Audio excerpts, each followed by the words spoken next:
In this video, I'm going to demonstrate creating a macro. And a macro is kind of just a little mini program that you use to automate common tasks like printing, for example. And in order to create a macro in Excel, you have to add the Developer tab to the ribbon. And the Developer tab is not on the ribbon by default. So if your Developer tab is not showing, you need to go to the File tab, to the Options, and then to Customize Ribbon.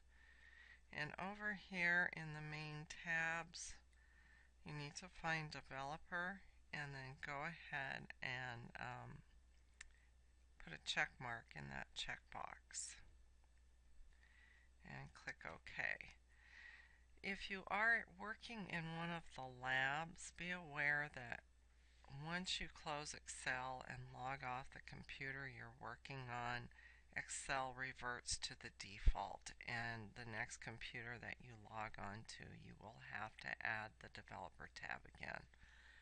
Now on your home computer, once you add the Developer tab to the ribbon, it's going to stay there until you take it off. Another thing to be aware of with macros is that they can be used to deliver viruses, and so you need to set the macro security level that you're comfortable with. And so the book recommends that we set our macro security so that the macros are disabled when we open the workbook, but we get a notification that gives us the option of enabling those macros. So the Macro Security Center is on the Developer tab in the Code group, and I'm just going to click on that. This is the Trust Center. And so what we're going to do here is choose Macro Settings, and you want to make sure that Disable All Macros with Notification is checked. Once you've done that, you can click OK. And then we can move on to actually creating the macro. So there are two ways that you can create a macro. One is by recording your keystrokes and your mouse clicks. And for most of the things that you might use a macro for, that works perfectly. You can also enter commands using Visual Basic for Applications, which is a programming language. And we're not really going to get into that in this class. If you're interested in learning more about it, though, Chapter 12 in the book is about Visual Basic. So, for our purposes, the macro recorder will probably meet most of our needs. Some things to think about before you start your macro is to plan it out so that you know all the steps that you need to take. Once you have it planned out, practice it before you record it. When you name the macro, choose a descriptive name so that others will know what the purpose of the macro is. If you are going to assign a shortcut key, you need to be aware that the macro shortcut key is going to override the Excel shortcut keys. So for example, if you assign Control P to a macro, you can't use Control P to print anymore in that workbook. Okay, so before you start the macro recorder, be sure you save the workbook. That way, if something goes wrong, you have a starting point. So then, on the Developer tab in the Code group, you're going to click on Record Macro, and the Record Macro dialog box opens up. And this is where you can give the macro a name, assign a shortcut key, and do a short description of the macro. So we're going to call this one PDF invoice. And I am going to assign Control P to this macro. And I want it saved in this workbook. And I'm going to type a brief description.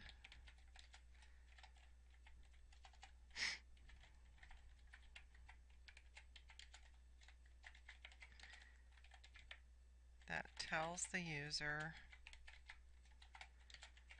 what the macro does.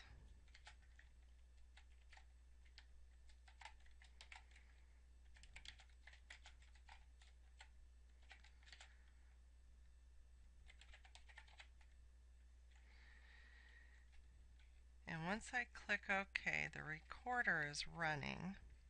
And down here on the status bar, you'll notice this little square. And if I point to it, it says a macro is currently recording. That is the stop recording button for the macro. So the first thing I'm going to do here is I'm going to go to the Page Layout tab, and then I'm going to select E2 through K23, which is the invoice area in the worksheet. And then I'm going to come up here to the print area, and I'm going to set that as my print area, which, if you'll recall from tutorial 7, that's the only part that's going to print now. Okay, so then I'm going to go ahead and launch the Page Setup dialog box and do a little bit of formatting here. I want to add a custom header that says Customer Invoice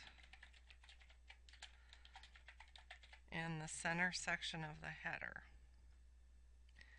And when I'm done with that, I'm going to click OK. Then I'm going to go to the Margins tab, and I'm going to tell Excel to center the invoice horizontally on the worksheet.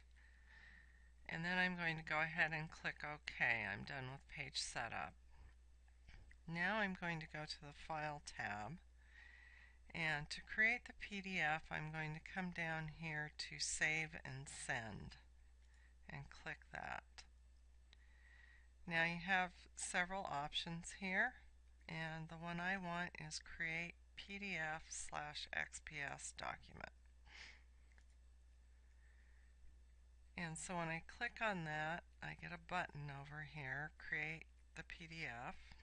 So I'm going to go ahead and do that. I'm going to click on that, and that opens up a Publish as PDF or XPS dialog box, which is basically a save as.